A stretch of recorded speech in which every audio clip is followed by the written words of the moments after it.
Assalamu alaikum warahmatullahi wabarakatuh. Welcome to my listeners and viewers. I hope all you will be fine.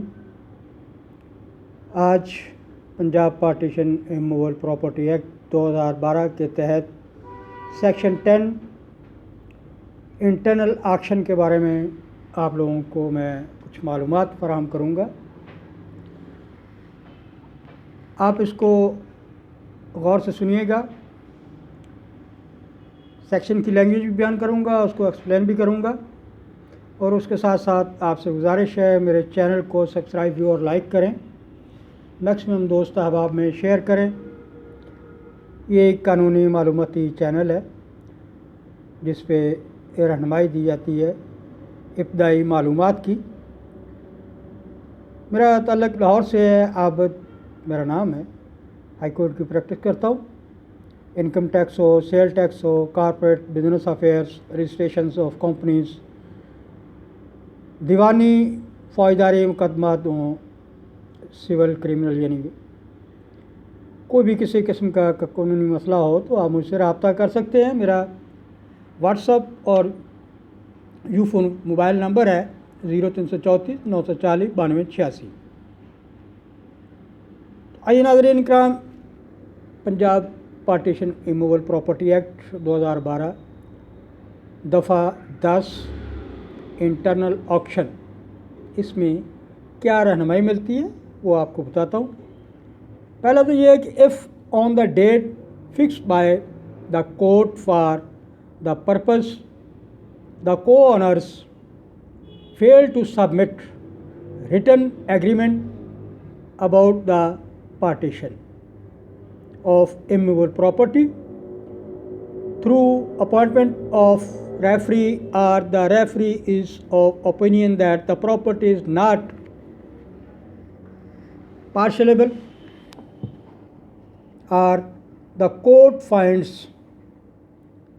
that the proposal of the referee is in contravention of any law,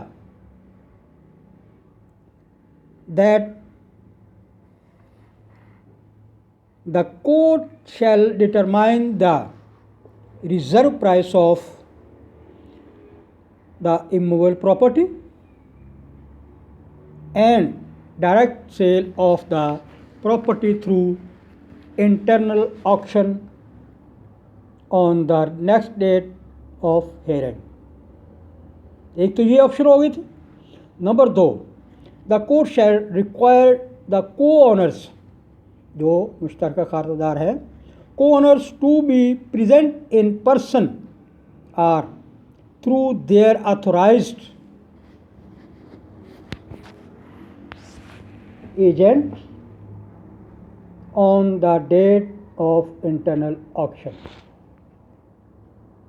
number 3, the internal auction shall be conducted in the court and the court shall maintain record of internal auction which shall form part of the suit। ये है कि court जो है, अदालत तारीख मुकर्रर करती है अगर मुश्तरका खातादारान के दरमियान कोई एग्रीमेंट, तस्वीया या उनके किसी एजेंट के ज़रिए ना हो सके तो कोर्ट जो है, अदालत इसका फ़ैसला करेगी और उसकी जो प्राइस है, वैल्यू है उस प्रॉपर्टी की, वो मुकर्रर करेगी और नेक्स्ट हियरिंग पे उसकी बोली लगाई जाएगी कोर्ट के सामने, अदालत के सामने, जज के सामने। तो इसके लिए अदालत जो है, कोर्ट बज़ात ख़ुद उसका रिकॉर्ड मेंटेन करेगी क्योंकि उसके सामने ऑक्शन हो रही है। जो भी चीज़ें तय होंगी कोर्ट डिसाइड करेगी, देखेगी कि ये सही है, उसके तहत वो ऑक्शन फाइनल की जाएगी। उसके बाद आता है कि any 2 or more co-owners of the immovable property may submit their written offers or counter written offers until one of them makes the highest written offer। चौथी ऑप्शन ये भी है कि उन को ऑनर्स में से कोई एक वो रिटर्न ऑफ़र जो है अदालत में जमा करवाता है और उसकी बोली बाकियों से ज़्यादा है, तो कोर्ट इस पे भी गौर कर सकती है। Number 5, the court shall declare the highest bidder as auction purchaser in internal auction and direct the auction purchaser to deposit the auction price within 15 days of the auction, but the auction purchaser may deduct from the auction price to be deposited such amount as equal his share in the immovable property. Court अगर सबर करती है, समझती है, देखती है कि ये हाईएस्ट बिड है इंटरनल ऑक्शन में, तो उसको डिक्लेयर करेगी। और वो जो ऑक्शन देने वाला है परचेज़र है, बेशक को ऑनर्स में से है, तो वो उसका अर्नेस्ट मनी यानी बयाने के तौर पे कोर्ट में 15 दिन के अंदर अंदर जमा करवाएगा और वो ऑक्शन प्राइस भी उसमें इंक्लूड कर सकता है। वो जो पहले जमा करवा दी, बाकी जो बैलेंस रहा वो भी उसमें जमा करवाएगा।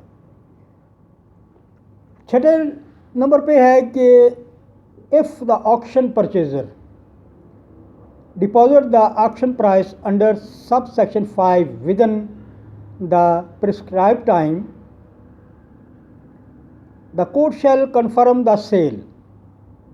अगर वो हाईएस्ट बिड देने वाला जो परचेजर है वो 15 दिन के अंदर अंदर जो कोर्ट टाइम देती है उसके अंदर अंदर जमा करवाता है, तो फिर कोर्ट जो है, अदालत जो है, फाजिल अदालत, वो फ़रोख्त का, सेल का ऑर्डर कर देगी।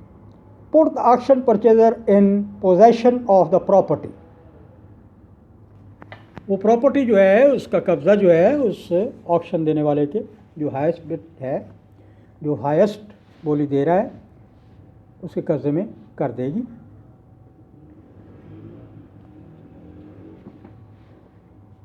एंड डिस्ट्रीब्यूट और तकसीम करेगी the auction price amongst the other co-owners according to their respective shares.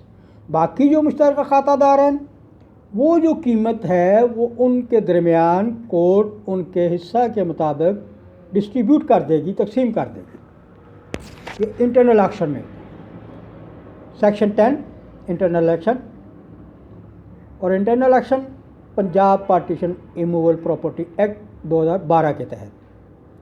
7वें number पे ये है कि the auction purchaser fails to deposit.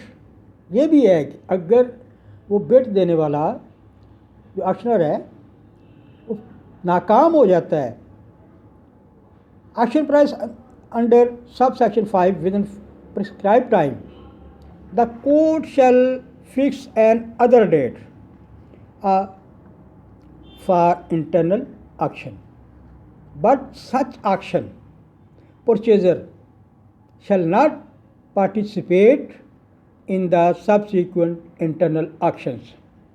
अगर वो पहला जो बंदा जिसने हाईएस्ट बोली लगाई वो अदालत की कानूनी टाइम के मुताबिक 15 दिन के अंदर अंदर वो अपनी अमाउंट जमा नहीं करवा पाता, तो अदालत फिर next hearing for internal auction के लिए मुकर्रर करेगी, मगर वो उसमें हिस्सा नहीं ले सकेगा क्योंकि वो नाकाम हो गया ना पेमेंट जमा करवाने में। तो अब अदालत को दोबारा उसकी इंटरनल ऑक्शन के लिए सारा प्रोसीजर अडॉप्ट करना पड़ा। नंबर 8, द सेकंड और subsequent internal auction shall be held as far as possible।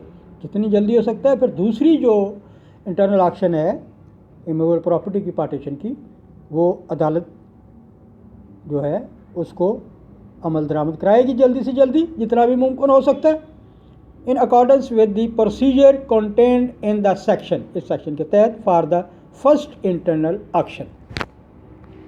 ये वो इंटरनल ऑक्शन है, ठीक है, जो अदालत करती है और अदालत के अंदर ही सबसे ज़्यादा बोली देने वाले को वो प्रॉपर्टी और उसका कब्ज़ा अलाट कर दिया जाता है। तो ये थी दफ़ा 10 इंटरनल ऑक्शन।